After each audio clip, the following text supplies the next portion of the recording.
Spanish in public school is woefully under-equipped to teach you conversational Spanish. In my view, they treat it too much like learning English in school, but that's predicated on the basis of you're already speaking English at home. You're already speaking English without that formal education because you're learning it at home. Whereas when you bring somebody who only speaks English, especially a kid, into learning another language like Spanish, they're not speaking that at home. They're almost never gonna speak that anywhere but school. So like trying to teach them Spanish in the same way that you teach them English is going to be different because of that disconnect. What you want to be doing is teaching people how to speak the language, how to have conversations with people. You have to teach them conversational Spanish, because the majority of the time that people are going to use Spanish in their day-to-day lives is not going to be reading it on a page. It's going to be speaking it and listening to it being spoken by other people in real life. That's going to be the most useful use case for anybody.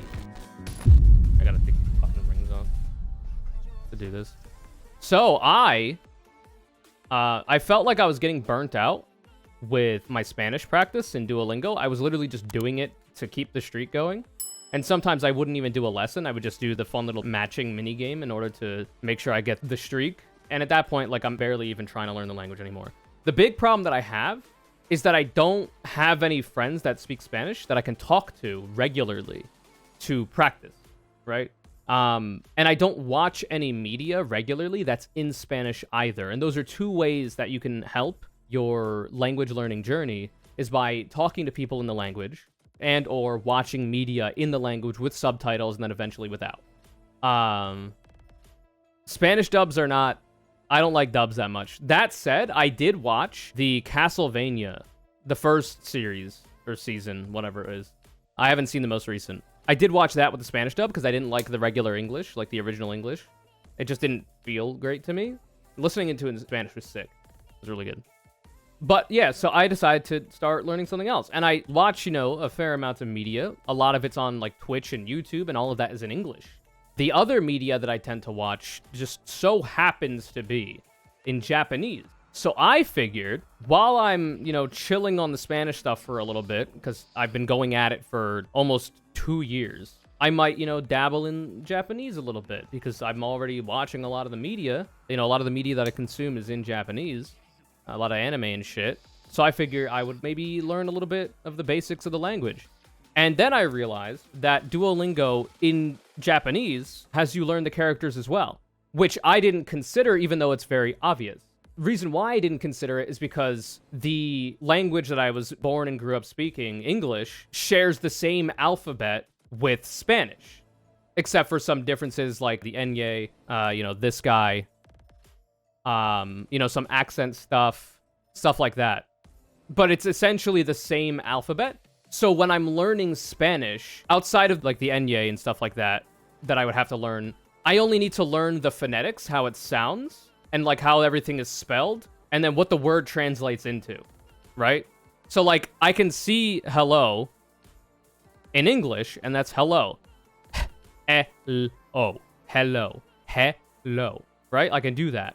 And then I can look at hola in Spanish, H-O-L-A. The H, you know, hola, hola, hola, right? I can do that, and then hola translates to hello, and I don't, that's all you need. So like, you know, I could write something like,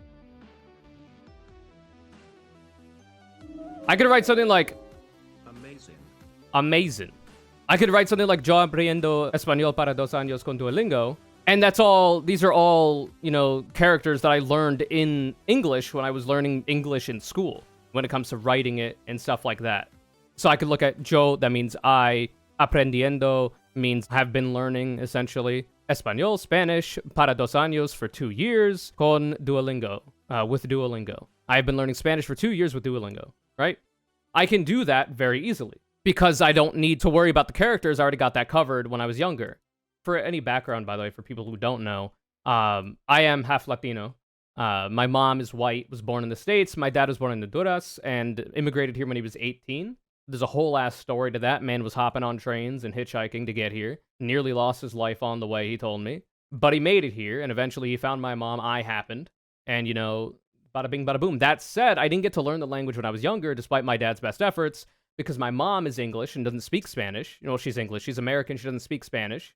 And my dad was always working. And then eventually they split. Even though he saw me and my sister like 4 or 5 times a week.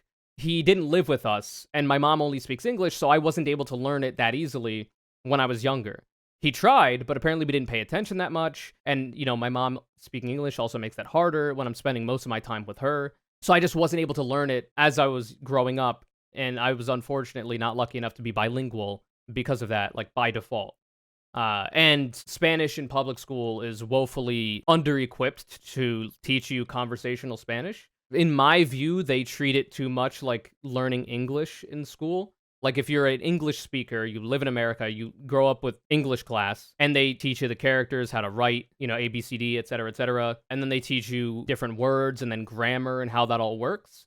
And that's all well and good, but that's predicated on the basis of you're already speaking English at home. You're already speaking English without that formal education because you're learning it at home, right? Whereas when you bring somebody who only speaks English, especially a kid, into learning another language like Spanish, they're not speaking that at home. They're almost never going to speak that anywhere but school.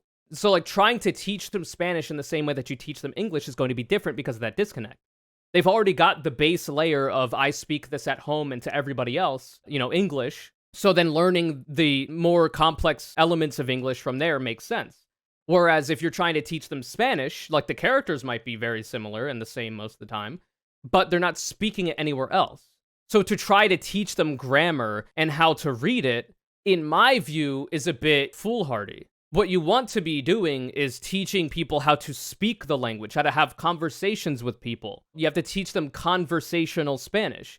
Because the majority of the time that people are going to use Spanish in their day-to-day lives is not going to be reading it on a page. It's going to be speaking it and listening to it being spoken by other people in real life. That's going to be the most useful use case for anybody. You need to get directions and the only person around is someone who speaks Spanish. You're not going to be able to converse with them very easily. It gets easier now that we have phones on us and we can Google Translate in real time and all that kind of shit. But, like, it's not going to be as useful knowing how to read it and write it as it is going to be hearing it.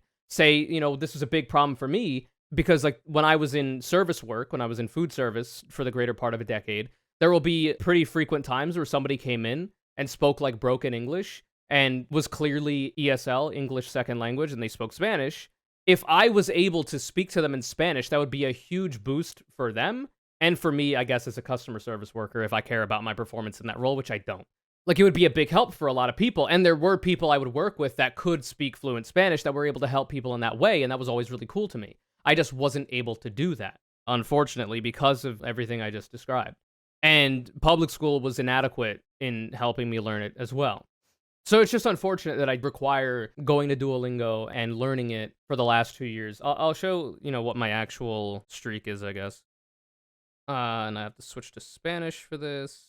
So I'm in section 3 of Spanish Duolingo with a 500, you can't really see, but that's a 536-day streak. 536. That's pretty good, I'm pretty sure. But at a certain point, I just ended up treating it more like a chore that I had to get done and wanting to keep the streak going. And I would do, like, not even a full lesson, just, like, one thing. Like, usually there's 3 parts to a lesson. I just do the first one, and then the second one, and then the third one. In the beginning, I would do, like, a full thing. Like, I would do 3 of them in a row, complete it, and then use the EXP boost you get from completing a little section and get more in the next one. So, like, I noticed that I was just kind of burning out, so I figured I would learn something else in the meantime, in the interim. I will go back to it, of course, but it makes sense to learn also Japanese, because that's another language I've wanted to learn, and it's the media that I'm watching a lot. It's the other language I watch media in. And with that in mind, since I don't watch a lot of Spanish media by default, I would have to go out of my way to do so, whereas I like anime and have for a long time. So it's obvious for me to be watching things in Japanese because I don't like dubs that much. I'm actually in a better position to be better at speaking Japanese than I am Spanish because of that. Obviously, like, I could put effort into watching media in Spanish, finding people that I can talk to in Spanish and stuff like that. And there are opportunities out there for me to do that. I just haven't capitalized on them for, a variety of reasons. Mostly mental health. But yeah, so that's that. So I figured learning Japanese would be cool. I can think in both languages. I kind of can a little bit too. There will be times where I'm thinking of a word, or like I read a word in English and I think of it in Spanish and stuff like that. Like, that does happen. Like, I'm fairly proficient in reading it, less so in writing it because I don't ever really do that. And I can understand things being said to me, but it's hard for me to, on the spot, like, start just talking in Spanish like I am right now. That's very difficult. Mostly because I never do it. right? I'm gonna learn Arabic next, an interesting language. So then when it comes to, and this is what I completely forgot about, when it comes to me now learning Japanese, I started obviously with spoken, like learning kudasai means thank you. Bengoshi is lawyer, isha is doctor, that kind of stuff. Gohan is rice, ocha is green tea, and all this kind of stuff. I learned that des, or desu, means he's, she's, it's. So if I'm to say gohan des, that means it's rice. Or if I'm to say kakoi desu, that means he's cool or she's cool. And you could even like say like, I know to means and. So like gohan to sushi is rice and sushi. And then gohan to sushi desu is it's rice and sushi. So like I can learn all that, but then later on they have you start to learn hiragana. There's 3 different types of Japanese characters as far as I'm aware. Hiragana, which is what you start with, is very phonetic. Katakana is for loan words, and then kanji is the one that most people are familiar with because they're the cool-looking symbols that you have to unlock in Duolingo. You can't even jump to it. It has you learn hiragana first, but you can also learn katakana if you want to go to it. I've been focusing on hiragana because that's the intro, and it makes a lot of sense to me, and it's kind of cool, and it has you like learn how to write them. So I didn't consider this, but like I said, the reason why I'm talking about this, when I started learning Spanish, I already knew the alphabet, essentially. Not only from having Spanish in school that actually taught me that, like enye and all this kind of shit, but also because it's the same Latin alphabet, or whatever it's called. Roman alphabet? I forget which one it is. I don't care. But when it comes to learning Japanese, to read it, I did not learn hiragana. I don't know any of it. Really, I've seen it. I don't know any of it. So I have to learn it, and I just completely forgot that was a thing that I was going to have to do. But I've actually really enjoyed learning it. Like, I do that instead of the speaking stuff. I've just been learning how to write the symbols and what they mean. So, like, one of my favorite ones is sa, which is, it's not going to be perfect, but it's like, how does this go? It's like this. That's sa. This is really bad, but that's what that is. Or su, like in the beginning of sushi, su, S-U, that's, another one of these. And then, like, that, something like that. It's like that. Su. It's really bad, but my rendition of it. Su. And then she looks like a nose to me. That's how I remember it. So then that's like that, essentially. Sushi. Sushi. Sushi. So this is like equivalent. Like, and obviously it's spelled phonetically in English for you to be able to know how to say it as an English speaker. Sushi. But that's the sound that these make. So this is like how the letter S sounds like S. So when you're usually saying things like so, you have the O as well, but that's S. So this is su. You know what I mean? This is she. One sound, she. But that, to say it phonetically in English, you need an SH and an I. So S, H is a huh, but when you combine them with S and H is a sh, and then E, I, she. And it makes sense. And I've been having fun with that, because like I'm essentially drawing, because I'm learning how to do the characters. There are some that are difficult for me that I don't quite remember. But we have n, like N, which kind of just looks like an N. It's like that. This is a really bad rendition of it, but it's essentially like that. That's N. It even looks like one. However, if you do that again, I wish I could be good. I don't write them as often, especially not with a pen. If you do this, now it's eh. Something like this. That's eh. Like a E. Eh. It can be helpful to use a grid of squares like Japanese kids use. That's probably true. Yeah, I should get something like that. We have tsu, TSU, is a hook, is how I remember it. Now this is going to be really bad, but it's kind of like that. Su. Like Tsukiyomi. And anyway, I just kind of wanted to do this because I wanted to practice writing them and remembering them. What else do we have? I think, oh yeah, I like this one a lot because it literally is just a fish. I forget which direction it goes, but YU, is it like this? I think it's like this. It's like a sideways 2 with a line through it. I believe that's YU. U. Something like that. I think that's what this is. Okay, I'm wrong. Yeah, I'm backward. It is the other way around. Or rather, it's like this. So it's like a B. There we go. U. Fish. That's how I remember it. Looks like a fish. So sa, for me, looks like a face. Like a XD face, almost. Or an X parentheses. Where you go like this. You go like this. then like this. Something like that, because it looks like a nose here, and then the XD. Does Duolingo show stroke order? Yeah. I think it's like that. Sa, dude. Like that. Sa. So sashimi. Sashimi. So I could actually write sashimi. I'm pretty sure this is how you would do it, too. It'd be like sa, shi, mi. And me is hard. Wait, okay. Because I know me. I know me very well. I live as me every day. I forget the character, though. Don't tell me. So it looks like an H at the end. That's what I remember. And I think it has like a thing that looks like a 7 to me. I think it's 2 strokes. It's like, yeah, it's like this.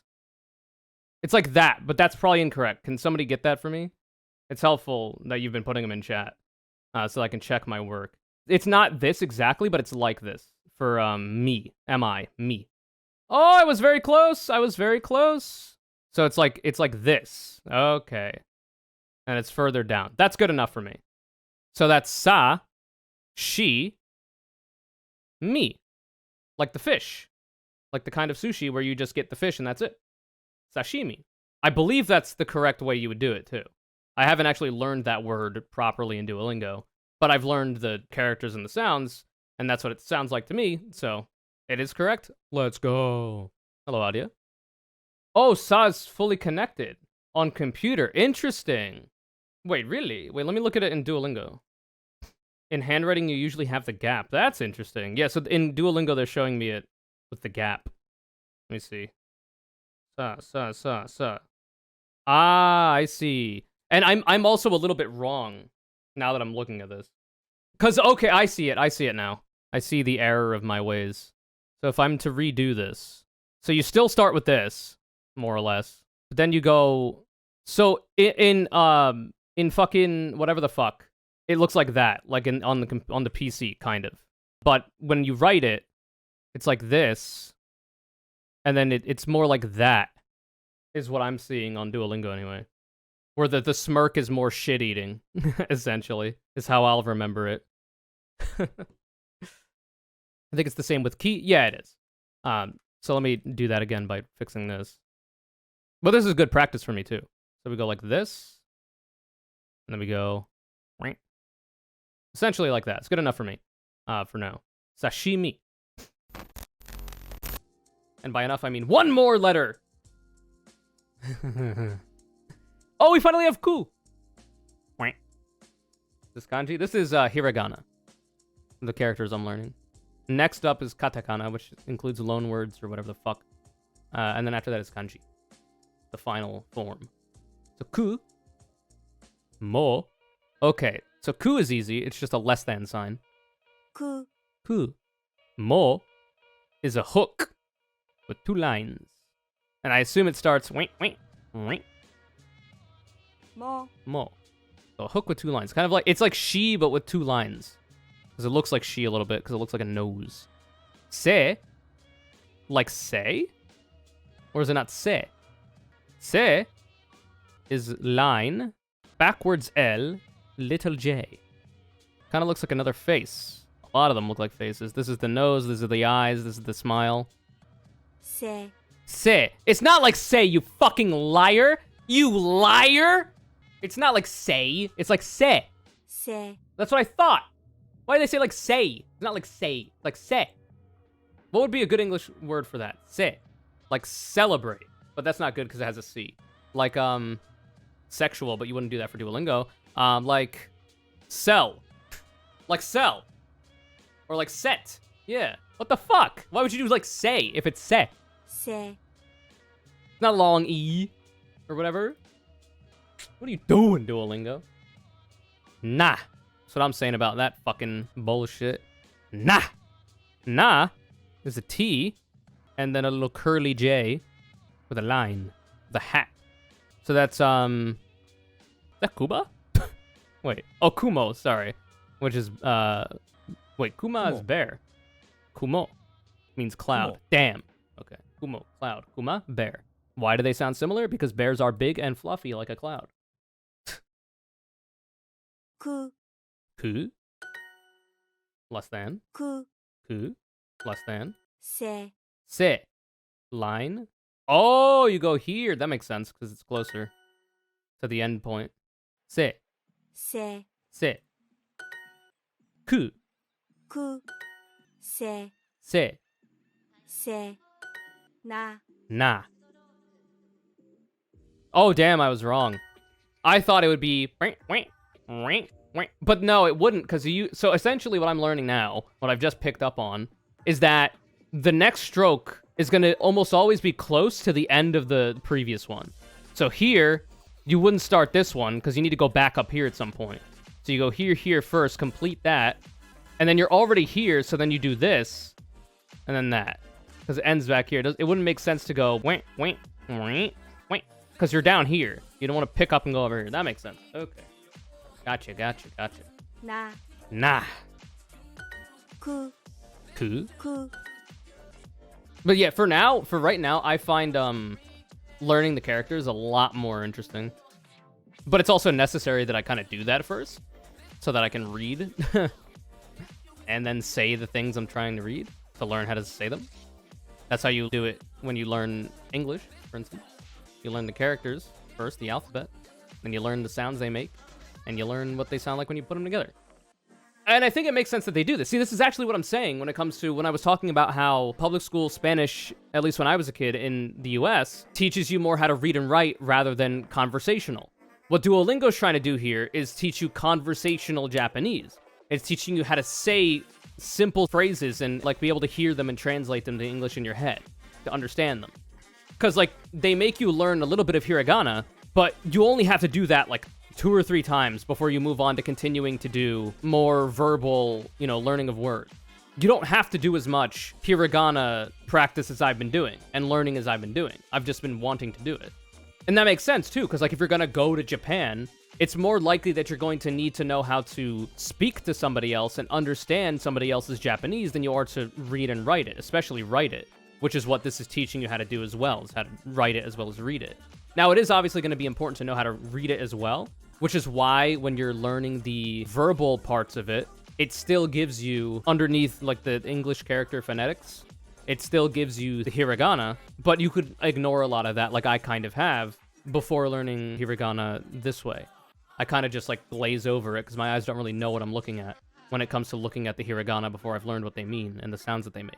I can kind of intuit it, obviously, but it's not really what I'm there for when I'm learning how to speak the words. When I'm saying gohan to sushi desu, you know, it's rice and sushi. I'm thinking more about the words and what they sound like, not what they look like on paper. Anyway, I find that necessary to say.